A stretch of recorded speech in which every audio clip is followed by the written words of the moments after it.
C'est la semaine européenne de l'emploi des personnes handicapées, l'occasion d'un point complet de la situation dans les Alpes-Maritimes. Invité de ce journal, Gérard-Louis Bozio, président de Handijob 06, association en charge avec Pôle emploi de trouver un travail aux personnes qui souffrent d'un handicap.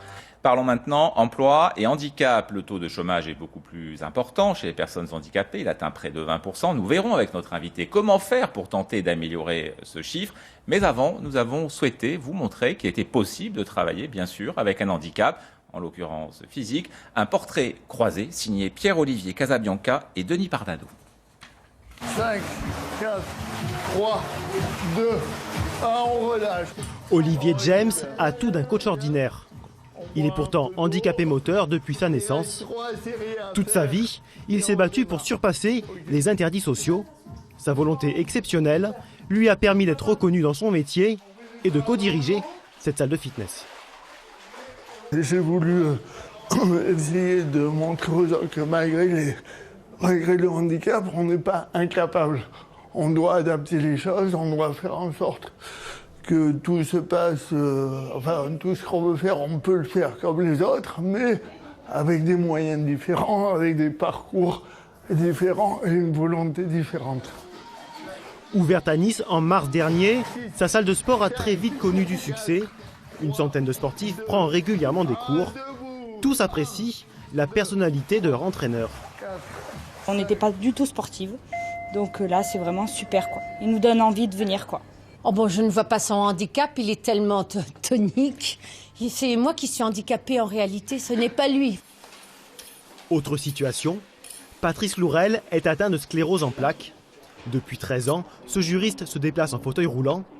Cette maladie dégénérative n'a jamais été un obstacle au bon déroulement de sa carrière. C'est-à-dire que je ne me suis jamais senti en désavantage par rapport à quelqu'un qui n'est pas handicapé.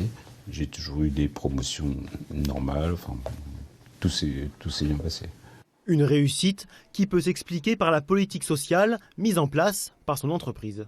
Nous avons une référente handicapée au sein de l'entreprise qui étudie avec chaque collaborateur les besoins en termes d'aménagement. Ces deux exemples d'intégration ne doivent pas faire oublier que le taux de chômage est de 20% chez les personnes handicapées. Et invité de ce journal, Gérard-Louis Bozio, président d'Handijob 06. Bonsoir, merci d'avoir accepté notre invitation. Une réaction tout d'abord à ce reportage ?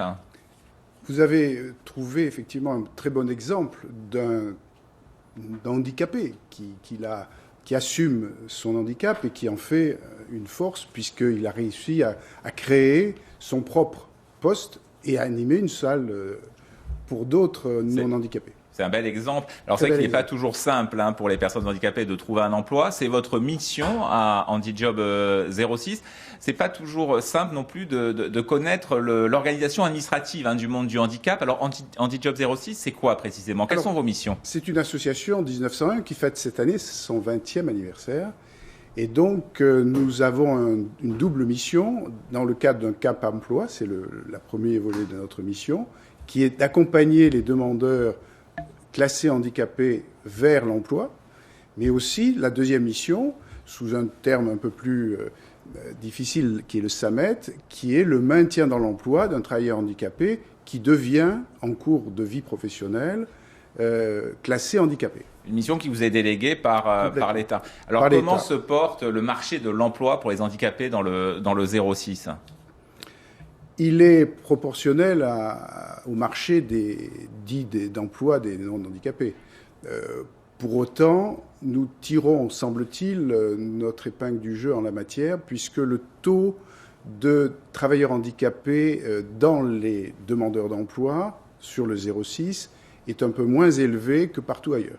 Alors les entreprises de plus de 20 salariés sont tenues à hauteur de 6%, c'est ça, d'employer des personnes handicapées.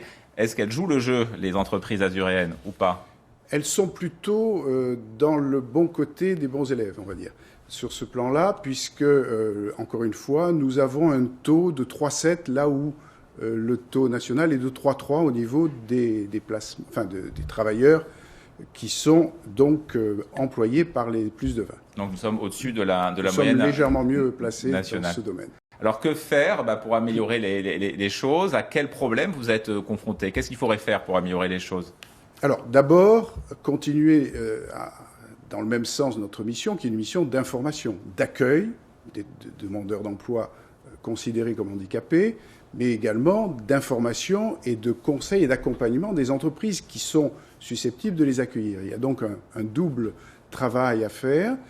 Donc accueillir, informer et accompagner dans la démarche à tous les niveaux, lorsqu'il s'agit de définir les capacités du demandeur d'emploi, mais aussi lorsqu'il s'agit de maintenir ce travailleur qui devient handicapé dans son emploi en adaptant son poste ou tout simplement en lui donnant les moyens de continuer à exercer. On a vu dans votre reportage effectivement un juriste qui avait trouvé au sein de son entreprise sa juste place, avec peut-être un aménagement de poste. Rapidement, la suppression des emplois aidés, une suppression annoncée, ça vous arrange pas? C'est une difficulté supplémentaire. On peut aussi citer dans les difficultés les réductions de formations subventionnées, donc qui ont pu aider, dans certains cas, l'embauche d'un travailleur handicapé. Gérard Louis Bozio, merci pour toutes ces précisions. Merci d'avoir accepté notre invitation.